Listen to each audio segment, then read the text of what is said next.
بسم الله، اهلا وسهلا بحضراتكم وحلقه جديده وامسيه كرويه جديده من قهوه فايق. قبل اي حاجه خلونا نرحب بنجومنا الكبار اللي مشرفينا ومنورنا، نقدنا الرياضي الكبير استاذ ابراهيم المنيسي. استاذ ابراهيم اهلا وسهلا بيك، مساء الورد. اهلا وسهلا، مساء الفل يا هيما، عامل ايه؟ والله زي الفل يا رب دايما. نقدنا الرياضي الكبير استاذ احمد الخضري. استاذ احمد مساء الجمال. مساء الفل ودايما متالق. ربنا يبارك لك في عمرك. دب يعني ما شاء الله. الحمد لله، احنا ماشي معانا بالستر الحمد لله، اللهم لك الحمد والشكر. استاذ احمد عبد الباسط اهلا وسهلا بيك. مساء الفل يا كابتن. اخبارك ايه يا بيه؟ كله زي الفل يا رب دايما. استاذ محمود شوقي اهلا وسهلا بيك. اهلا بيك حبيبي. اخبارك ايه؟ سعيد اللي معاكم مع الصحبه الجميله دي. ربنا يبارك فيك. استاذ خالد الاتريبي اهلا وسهلا بيك يا خلود. يا مساء الفل يا هيما. ايه الاخبار؟ الحمد لله. استاذ احمد شوقي مساء الخير. ازيك يا ابو الشوق؟ ازيك يا كابتن هيمو؟ عندي سؤال. اتفضل يا باشا. ايه اخبار موضوع الزيتي معاكم؟ مش عارف والله، ده صدفه. احنا ده كل درجات فوجئنا احنا الثلاثه واحنا داخلين. انا كل درجات الزيت. هو ده اسمه زيتي صح؟ زيتي درجات. انا إيه؟ مش عارف. درجات وهو عباس واحنا داخلين قال بس المهم ان ابراهيم ما ياخدش باله يطنش. لا، هاخد بالي. أنا لبست على طول. هاخد بالي يعني. طيب قبل ما اخش معاكم في تفاصيل، خلينا نروح جنوب افريقيا تحديدا. انا معايا عبر زوم كابتن خليل بن يوسف، المدير الفني لفريق كايزر تشيفز. كابتن خليل اهلا وسهلا بيك، برحب بيك وسعداء بوجودك معانا عبر شاشه MBC مصر 2. اهلا وسهلا بيك. مرحبا بك، كل الشرف لي. أنا مرحبا بك، مرحبا بكل الحضور، مرحبا بكل المشاهدين البرنامج. طيب خليني في البداية أسأل حضرتك كيف ترى المواجهات التي تمت في هذه المجموعة اللي ضمت بين صفوفها كايزر تشيفز الزمالك المصري وزيسكو يونايتد، كيف تقيم ما فيها من منافسات؟ تقريبا من اللي صارت القرعة كانت كل الاستنتاجات انه اصعب مجموعة في كأس الكونفدرالية الموسم هذا هي المجموعة اللي موجودين فيها نحن والزمالك والفريق المصري البورسعيدي وفريق زيسكو.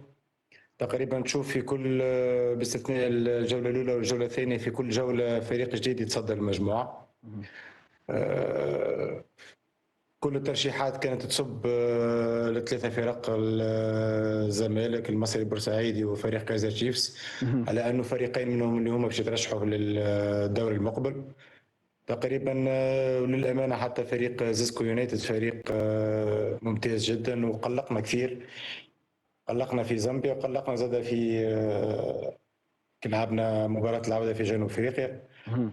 وبعض المشاهدين وبعض المتابعين استغربوا من النتيجة متاع الأمس، فوزوا على نادي الزمالك، لأنه المردود متاعه في مباراة الزمالك، المردود متاعه مباراة المصري البورسعيدي في زامبيا، المردود نتاعو في مباراتنا ذهاب وإياب.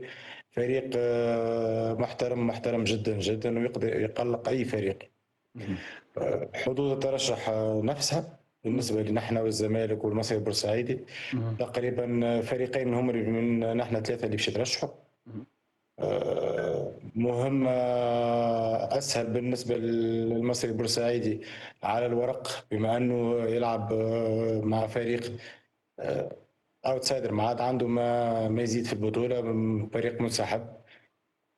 على الورق ستكون مباراه سهله، لكن نتوقع انه باش تكون مباراه صعيبه. ما بيننا نحن والزمالك مباراه فاينل.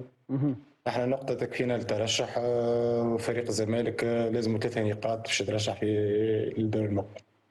بتشوف ازاي مواجهه الزمالك باسمه وبجماهيره على استاد هيئه قناه السويس؟ تقريبا هيبقى فيه ساعه كامله للحضور الجماهيري، كيف ترى هذا الامر من وجهه نظرك، الحضور الجماهيري لجمهور نادي الزمالك في هذه المواجهه المنتظره ان شاء الله؟ فريق كما فريق نادي الزمالك من الفرق الكبرى في مصر وفي افريقيا، تقريبا تلعب في القاهره، تلعب في الاسماعيلي، تلعب في شرم الشيخ، باش يكون الجمهور موجود وبأعداد غفيرة. تقريبا جمهور اللي في كل مباراة إلا ولبى نداء الواجب، وكان ديما حاضر باش يساند الفريق نتاعو. تقريبا باش يكون اللاعب رقم 1 في المباراة، باش يعطي الدعم للاعبين. مين اكتر لعيبه لفتت نظرك خلال هذه المجموعه، خاصه والزمالك يقدم الان مجموعه كبيره من اللاعبين الشباب الصغار في السن يعتمد عليهم في هذه التجربه؟ من لفت انتباهك سواء من اللاعبين الكبار او القدامى او حتى من اللاعبين الجدد؟ باش نكون صادق معك، مباراة الأمس نتاع الزمالك اللي لعبوا فيها اللاعبين الشبان ما شاهدتهاش. إن شاء الله باش نشاهدها بكرة. اليوم تحصلت عليها بكرة إن شاء الله نشاهد المباراة. تقريبا في النسخة السابقة، ولو أنه استغربت من الفريق من التشكيل اللي ينزل به نادي الزمالك، تقريبا غياب كل المحترفين. ما عنديش معلومة علاش ما لعبوش. محترفين ذو قيمة عالية يقدروا يحدثوا الفارق. الفريق المصري بورسعيدي تقريبا عندهم اللاعب الجزائري ممتاز بصفة دغموم تقريبا هو اللي البارح المباراة كان ضده، هو تقريبا على اليمين على اليسار وين يطلب الكرة، كل التنشيط الهجومي كله يمر به هو. وكل ما يلمس الكرة كان يحدث الفارق ويحدث الضغط. قلقنا كثير. ايضا المهاجم رقم 9 حمدي تقريبا مهاجم متكامل. مروان حمدي يحدق صلاح محسن. يحدق اللاعب صلاح محسن اعتقد تقصد. صلاح محسن 9 في النادي المصري. رقم 9 صلاح محسن، رقم 9 المهاجم النادي المصري مرسى تقريبا يمتاز بالسرعه في الكرة في العمق، يتحرك كثير. كذلك يقدر يلعب الكرات الهوائيه، كان حاضر في كل الثنائيات تقريبا، فاز بهم الكل البارح. هذوما تقريبا 3 محترفين او 2 محترفين، معهم الجزيري تقريبا نتاع نادي الزمالك. خروج دونغا والتحاقه بفريق النجمه السعودي تقريبا. كذلك دونغا كان من اللاعبين المؤثرين في وسط الملعب. هذوما تقريبا اللاعبين اللي خلوا بصمه في المباريات الخمسه. ان شاء الله باذن الله هتوصلوا امتى ان شاء الله؟ ان شاء الله يوم الطائره باش تكون يوم الاربعاء، الوصول فجر يوم الخميس ان شاء الله. ان شاء الله باذن الله توصلوا بالف سلامه، وان شاء الله باذن الله نتمنى ان نشاهد مباراه قويه. من جانبنا نتمنى بكل تاكيد التوفيق لنادي الزمالك، لكن على كل الاصعده نتمنى ان نشاهد مباراه طيبه. اشكرك شكرا جزيلا وخالص تمنياتي لك بالتوفيق. اشكرك شكرا جزيلا مدير الفني كابتن خليل بن يوسف، المدير الفني لفريق كايزر تشيفز. اشكرك شكرا جزيلا.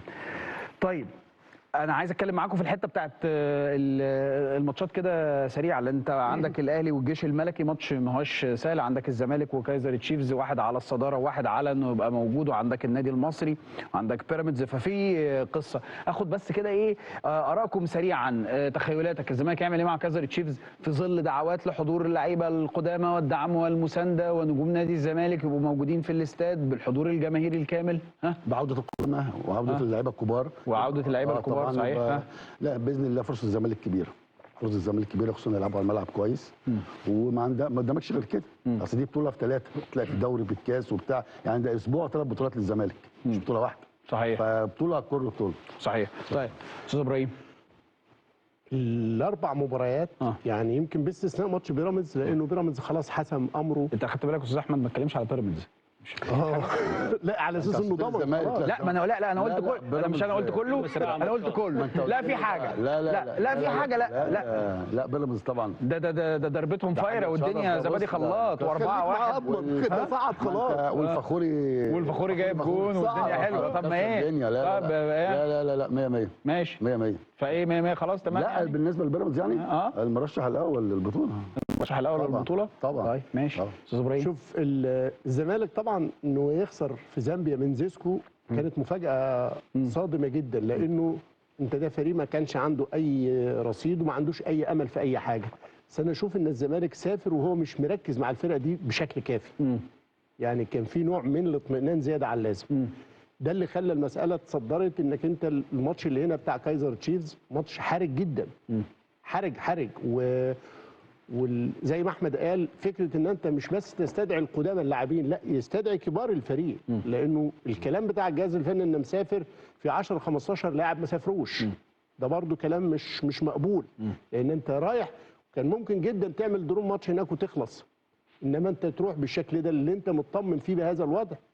لا، محتاج تركز مع ماتش كايزر تشيفز جدا، ومحتاج تاخد بالك ان الفريق الجنوب افريقي هيلعب وهو مصدر لك الضغط.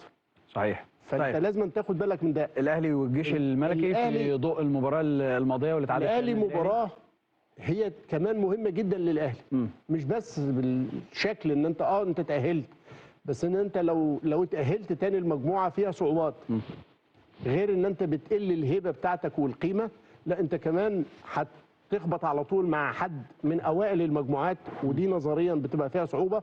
وفي دور الثمانيه هتلعب ماتش العوده بره ارضك. فالمزايا الثلاثه اللي انت محتاجهم، محتاج ان انت تكسب الجيش الملكي. اولا تستعيد ثقه الجمهور في اللعيبه، تسترد الهدوء بتاع الجهاز الفني، تتاهل وانت اول المجموعه فتلعب ماتش العوده في دور الثمانيه في ملعبك، وتصطدم مع فرقه اخف نسبيا من اوائل المجموعات. انا اعتقد وفقا للنتائج انت ما بين الصن داونز او الترجي او نهضه بركان عمليا دول الاقرب للصعود كتواني، ما لم تحدث مفاجآت في الجوله الاخيره. صحيح. يلا بقى نفتح بقى الكلام، احنا كده في الحته الاستقلاليه، نخش بقى في الاخبار والتفاصيل. فنبتدي. يا باسط عندك ايه؟ انزل بالتقيل. اللفه الاولانيه كل واحد يجهز التقيل اللي عنده. طيب اول حاجه نبدا في حاجه في زيزو والشكوى بتاعه اتحاد الكوره، وفي حاجه تخص الدوري. خلينا في الدوري، بحيث ان الماتشات عماله تؤجل والناس عماله تلقي بالاتهامات على بعضها، انه هل تم تاجيل مباراه الزمالك من اتحاد الكوره، هل تم حشر الماتشات دي بطريقه معينه ازاي. خلينا نروح لك لابعد من كده، انه الدوري الحالي هناك اصوات تتعالى داخل اتحاد الكوره انه الوقت مضغوط جدا في كاس عالم. كابتن حسام طالب اسبوعين 3، عمال يطول في المده، عايزها قبل كاس العالم بحيث ان هو يقدر، هيسافر 28 فعايز له مثلا 10 14 يوم على الاقل. في ضغط ماتشات، الاولويه عند اتحاد الكوره عايز يخلص كاس مصر لانه في مداخيل مهمه. بدات الاصوات تتعالى انه ممكن يتم الغاء الدوري الحالي. يعني انا بقول لك بدات الاصوات تتعالى انه ممكن يتم الغاء الدوري الحالي. انهي دوري؟ الدوري اللي احنا شغالين فيه. ازاي؟ وهنرجع لنفس القصه بتاعت السنه اللي فاتت. اصوات مين؟ انت بتقول ايه يا عبد الباسط؟ لا انا بقول لك معلومه. احنا لسه ما كنا لسه بيقولها سهله كده. بيقول الحاجه كده ايه؟ خلاص. ولا تنحنح ولا قال اي حاجه. الغاء الدوري انا جنبه مصحنين. الغاء مين يعني؟ انت بتقول ايه؟ الامور لها علاقه باكتر من حاجه، لها شق بالمنتخب. ده كلام رسمي ولا انت مش واخد بالك ان احنا طلعنا هوا؟ لا دي معلومه عندي. لا انا واخد بالي.